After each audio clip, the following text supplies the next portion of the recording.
Alright, on this episode of High Impact Garage, we're going to take apart a Nissan Datsun 5-speed transmission and put it all back together again. And hopefully by the end of this video, you'll realize that there are some significant differences between all of the 71 series transmissions, but hopefully you'll also recognize that there's a lot in common and they're not too intimidating. So I've got the transmission mostly apart already. And what I've got here is the main shaft and the center plate in the press, and I'm going to press this apart.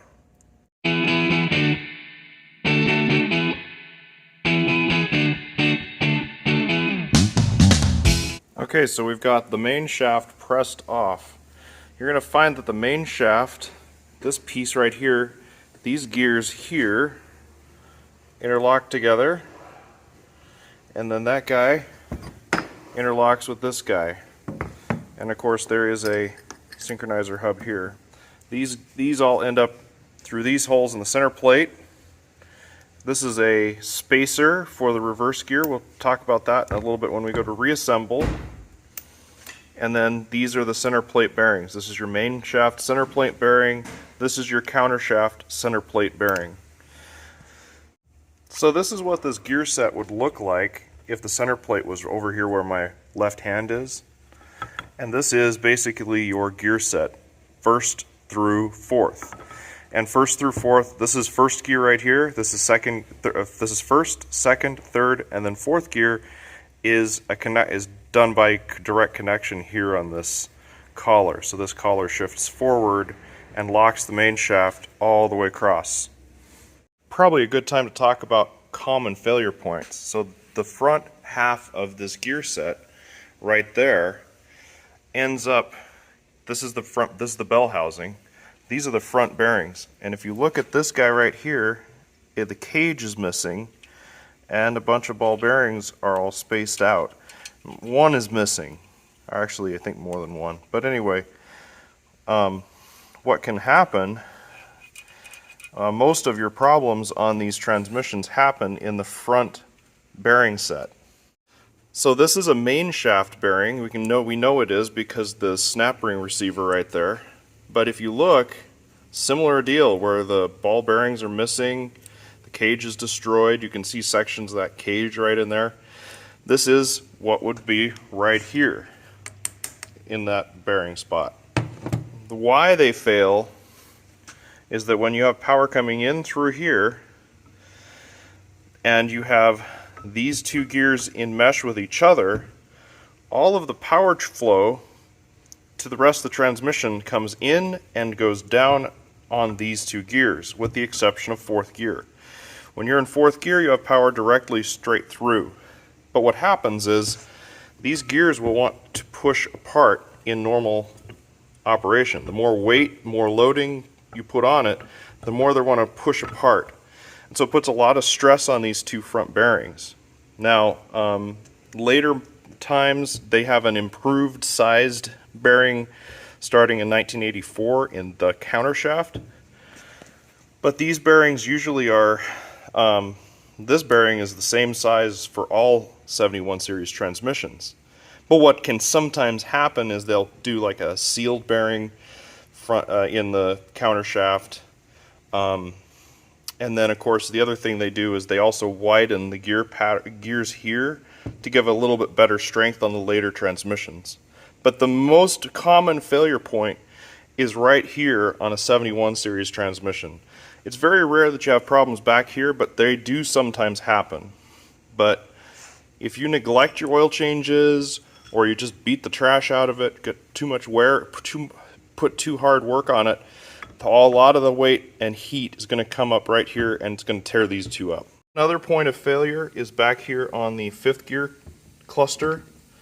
The main shaft would go through the center of this, and fifth gear actually creates a tremendous amount of heat. One of the things that can happen is these teeth can get chipped off. So one of the things we like to do is inspect fifth and the input gears, because those are usually the ones that take the most abuse. So I've already got this transmission mostly apart. I think what I'm going to do is I'm just going to to give you the disassembly, we're going to kind of go, and I've got another transmission on the floor over here. I have to get the bell housing for that.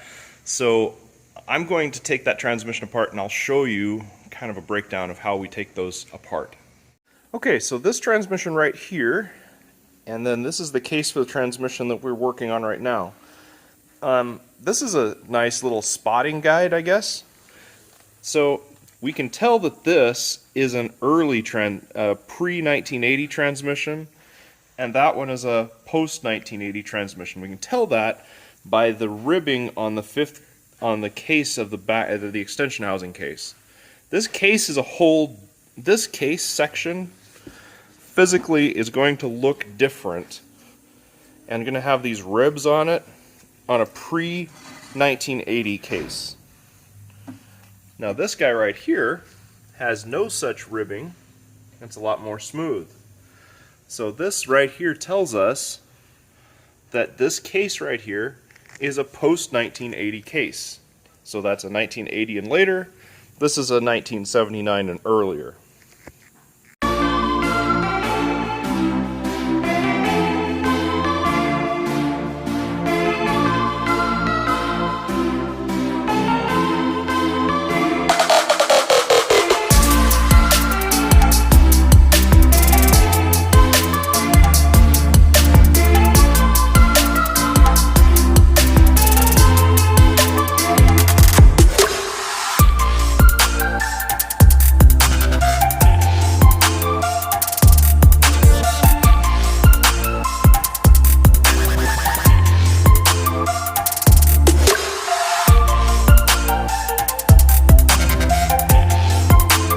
Let's go ahead and start cleaning parts up and start getting this thing to assembly.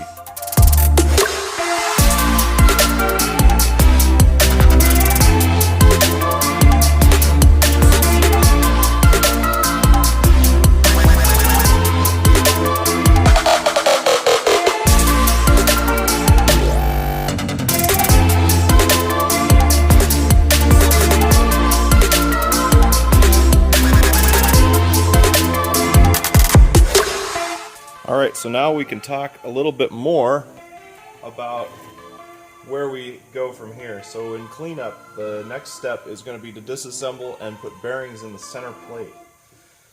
So first off, now we have to crack open our transmission rebuild kit. Transmission rebuild kit right here is going to contain 5 synchronizers, which we've got, looks like 3 and a 4th one there. So five synchros, and then the rest of the bearings, and then some seals. So input and output seals, and then a front cover plate gasket. So very simple to easy to understand. The key here is I'm going to disassemble this plate. So this takes a T40 socket, and I'm just going to go pop these out.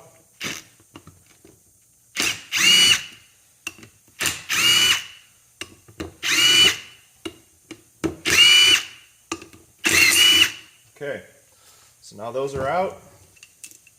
I can take these bolts, set them off to the side, set that plate, and then I need to knock these bearings out. Bearing knocking out is done best with a hammer. So I'll just take this guy. So that's our counter shaft bearing right there. We'll need that in a second. And then our main shaft bearings right here. And then now those are out. So what we're going to do is we're going to identify these bearings.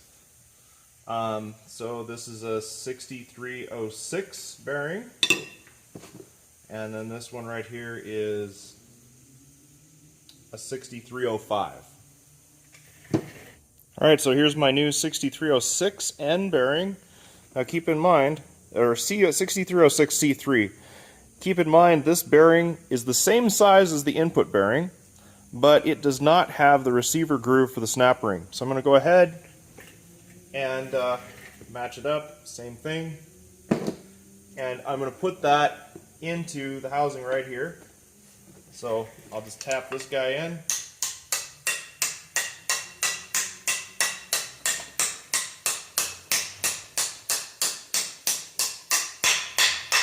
All right, so my bearing's in.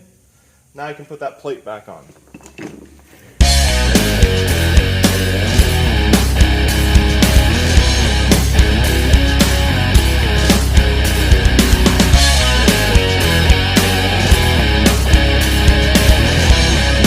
Okay, so now that the center plate is done, the next thing we're going to want to do is start assembling our main shaft. So this right here is the main shaft. This is the length. This is where all the magic happens. Everything builds off of this piece. So our synchronizer hubs spline here, here, and here. And this would be our there's a bearing that rides right here underneath the input. So this is your input gear, and this is how this all goes together. There's a bearing that's in the back of this. It rides here. A common problem if you have it skipping out of gear or jumping out of gear, common problem to happen is this nose will get worn, so we want to inspect the surface to make sure that that's nice tight fit. So the next step is going to be installing the different hubs and pieces on it.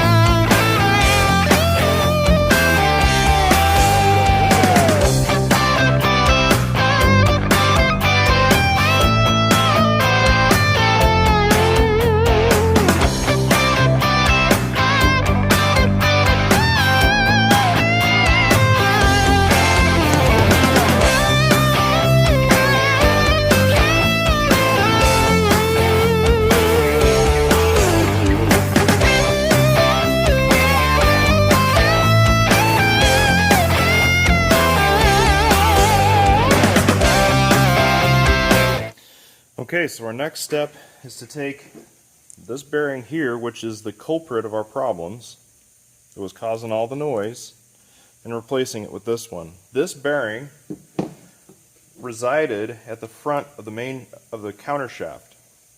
So we're going to put that there. This now resides on the front of the main shaft. So we're going to put this in like so. And on this one, it's just tapping it on.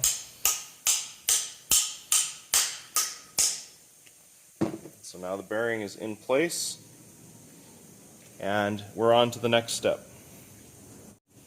So the next step here is going to be for me to take and replace the two bearings. So this bearing here that goes in the back on the input gear, and then press off this bearing. I'm going to take and use snap ring pliers, unclip this, and then this should come off, and then I should be able to put it in a press and press that off. And then I'll press it back together again.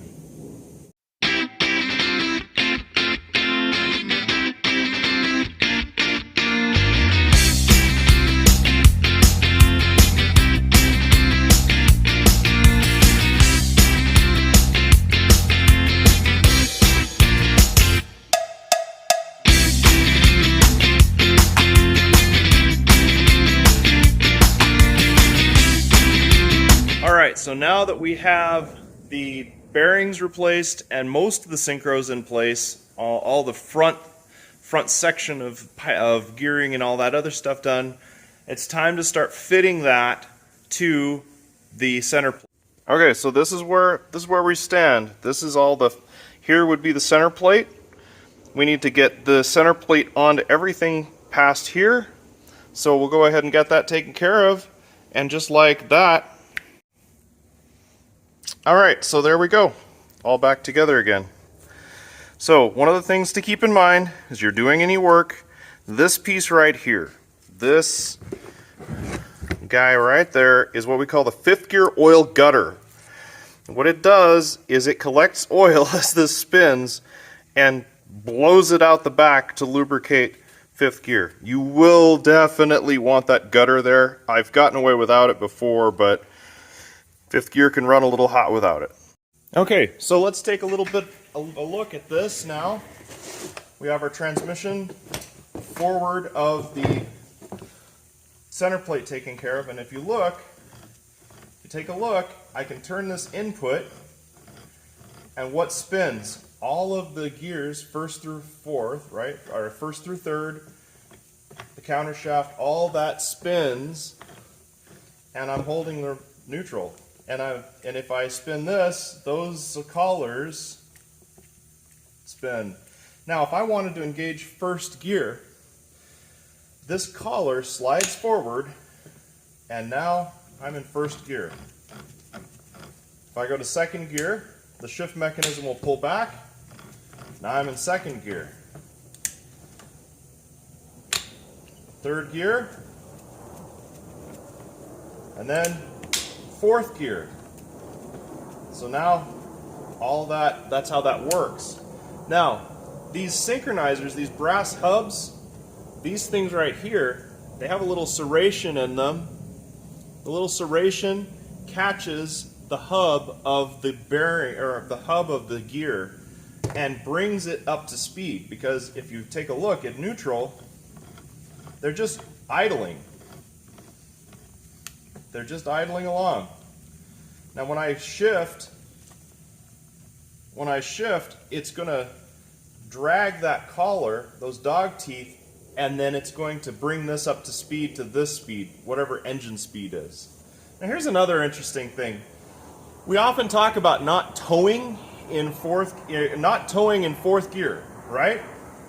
Or not towing in fifth gear. Why? Well, because fifth gear, all that load comes down, puts a tremendous load here, and then puts a lot of load on the back. So it's not uncommon if you tow with a 4-speed or with a 5-speed like this, you'll tear these bearings up and chew the gears up in the back. Super common problem. To avoid it, tow in fourth gear. When you're in fourth gear, you are only combining this to the front to the back. The only parts you can break are this collar right here. And everything else is just idling along. There's no loads on any of these. Now, something else to consider is if you are towing the vehicle, flat towing the vehicle. If you're flat towing the vehicle, the oil level's right about here. And when you are towing, the engine's off, look at what's spinning. Everything above the oil level. So one of the concerns you should be having when you're flat towing is don't flat tow your Datsuns very far without pulling the drive shaft, because you can wipe out the bearings. Like, you can wipe the center plate bearing out, and you can also wipe out all the little bearings that these idle on. Next step now is we're going to go ahead and we're going to reassemble the back half of the transmission. This is where the mystery and the intrigue all happen. Possibly the hardest part of this transmission is getting the back half together in the right order. So let's talk about that. So this right here, we know this goes down here. So we're going to make sure that's in place before we get started too far. And we also know that our idler for reverse needs to be put back in. So here's how this works. We're going to probably put in the reverse idler first. And if you look, yeah, so our reverse idler is going to go in first.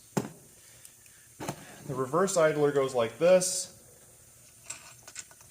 goes on, and then here's the reverse idler bearing.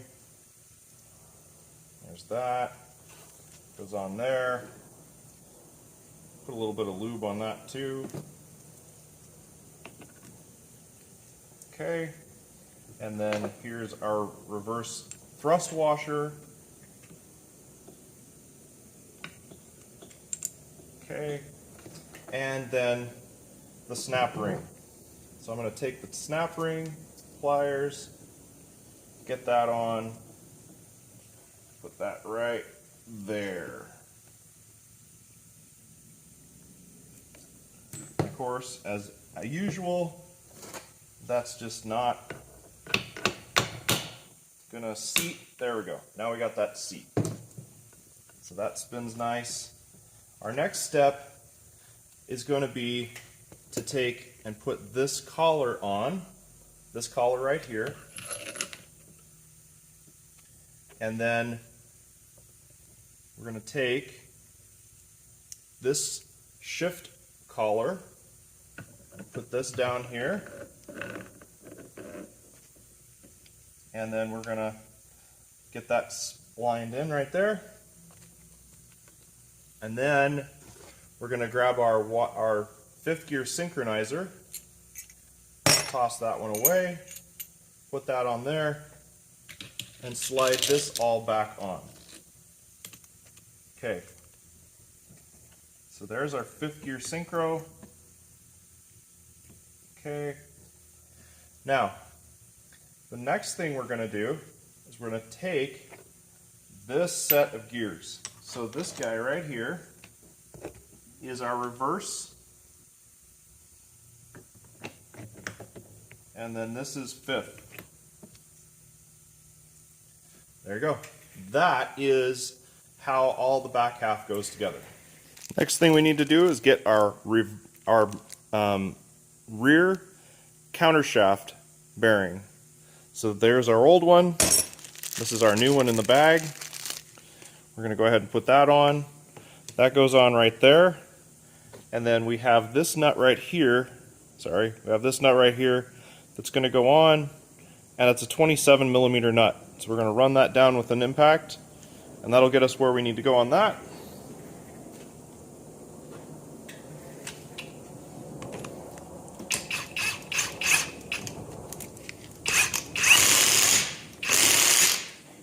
Okay, next thing we want to do is we want to put on the fifth gear thrust washer and the main shaft nut. So this guy is what holds all of the gears together on the main shaft. When we tighten this down, we need to stake it down so that it doesn't come off. So what we're gonna do is first put the thrust washer in. The thrust washer takes this tiny little ball bearing. On later transmissions, it's actually more of a stud. But that ball bearing goes right there. This thrust face has been up against that, so we take that, slide it on, and then we take our main shaft nut, and we run the main shaft nut down. So this is right-hand thread, or this is right-hand thread. Later ones are left-hand thread, so you have to pay very close attention. It could be either or. So make sure you pay attention to which thread it is. And what we'll do is we'll run this down, tighten it up, and we'll go from there. Okay, so we've got our nuts tightened down and staked. Okay, so now that we have those on, we need to put on this bearing and the speedometer gear. And the way we do that is each side of one of these has a snap ring. So each of these little grooves takes a snap ring. So there's 4 total snap rings. Snap ring, put the bearing on, snap ring, and then there's a ball bearing that goes right here. Then the speedo gear gets put on, and then another snap ring. So we're going to get that taken care of, and then go to the next step. Alright, so now that we've got this thing to this point, we're ready to start putting together the shift forks. Now, the shift forks slide these collars to get us the gears we need. And so we start by, the shift forks are put in, and they go through these holes right here in the case. So now, this right here is the, this right here is our 3/4 fork. This is our reverse fork and fifth, and then here's our 1/2 fork. We start with the reverse fork. First thing we do is we take our fork, we slide it over the collar, and then we slide the fork in with this cut going forward. So this is going to go in. It's actually pretty straightforward. Goes in, comes down, there we go. And then the next thing we do is we're going to insert a ball bearing and a spring into this hole. That's our retainer, okay? So we insert that in there and then tighten down this 14mm bolt. Now we're going to tighten all these to spec later, but right now we're getting it in place.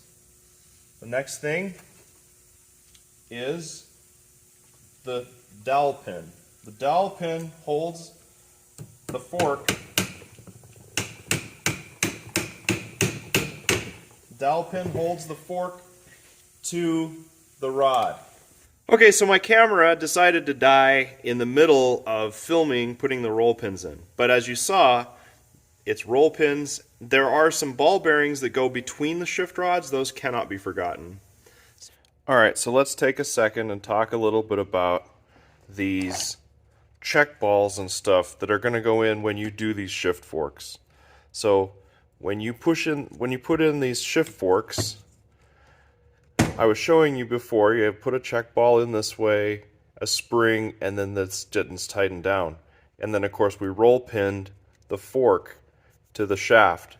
The same thing happens for these shafts as well. But there are some things that we need to cover that I didn't get to video because my phone died. So there are two check balls between this fork and two check balls between this fork. They need to be inserted in as you start stacking these shift forks. So now that we've got those shift forks in and we've got that gear set all completely assembled, it's time to stack this into the case. So what I do when I do this is I take the case and I will place the case on top of some plates or something to keep it off the floor, because the tip of this, the input shaft of the transmission, that tip over there is going to stick out of the case. So if I'm just dropping it onto the case, it's not going to work. The other thing is I need to lay down a bead of RTV around where the gasket surfaces are. The case itself is sealed to the center plate with RTV.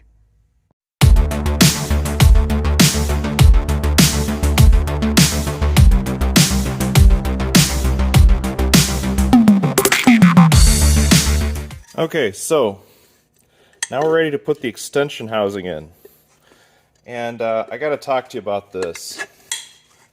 So what you see in the bottom here is that piece that's moving around, that engages the shift forks.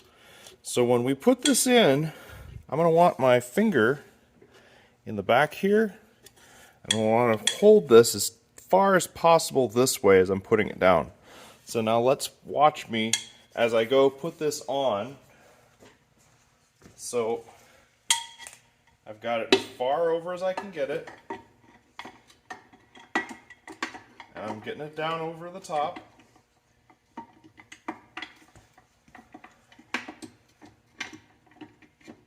And now I'm working it. Now I feel it in the gate. So now I've got it inside the gate. It's where it needs to be. Now I can just pop this down. The shifter's in the gate now. It takes a little bit of feel to make that happen, but trust me, that's the only way you get it in without fighting it.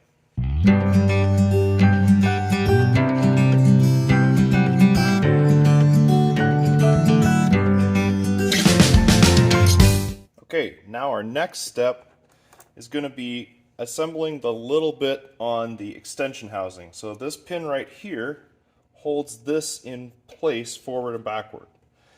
Without that pin, this thing can kind of scooch around. So what we're going to do is we're going to tap it in.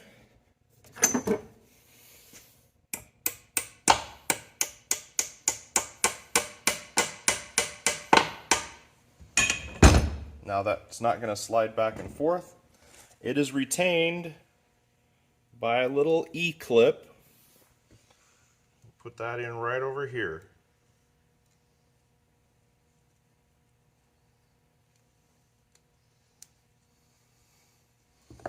And I'll just use this to clip it in place. Okay, that's clipped in. The next thing is going to be this little guy that kind of gives us our spring-loaded return from fifth.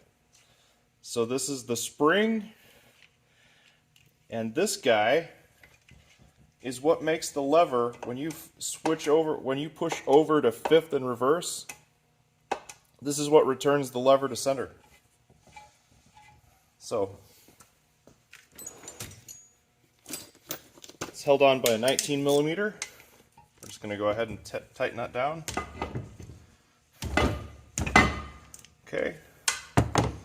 This is your reverse lockout. This mechanism right here causes it so that the reverse, this guy right here, makes it so you can't go from fifth to reverse. So sometimes some people might think they got a 6-speed. Not so. This will keep you from screwing that up. So there's that. That guy goes right there. These bolts go in. Something I probably didn't tell you is that I put a new seal on here. Alright, so this is on. And then we're going to give it a quick tightening. Oh.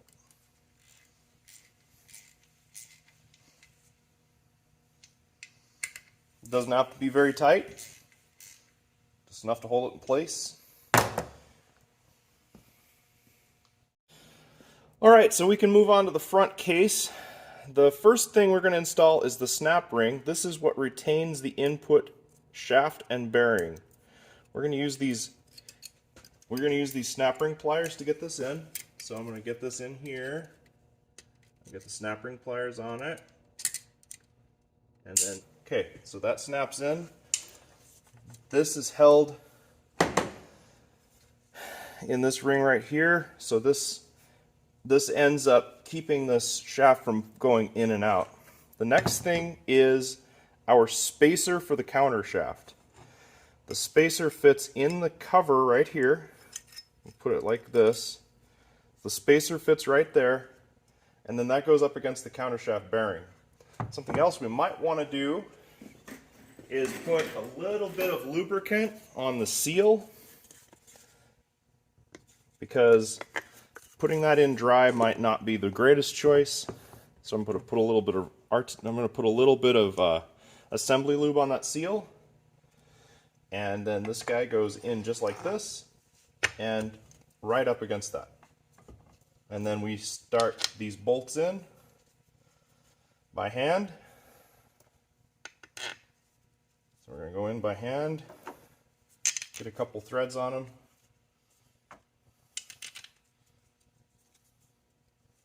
And our last one right here.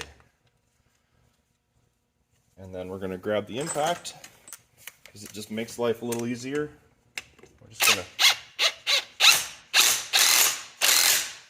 trigger it in very carefully.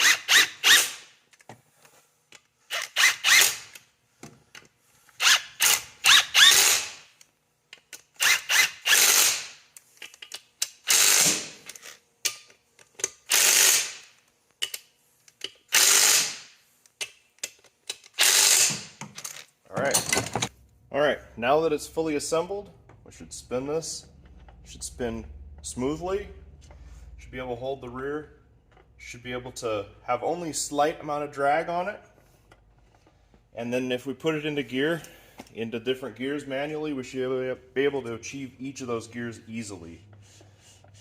So there you go.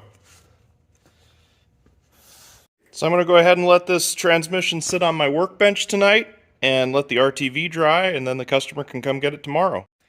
So I hope you enjoyed or found this video informational. If you did, please like, subscribe, all that jazz. I'm not pushy.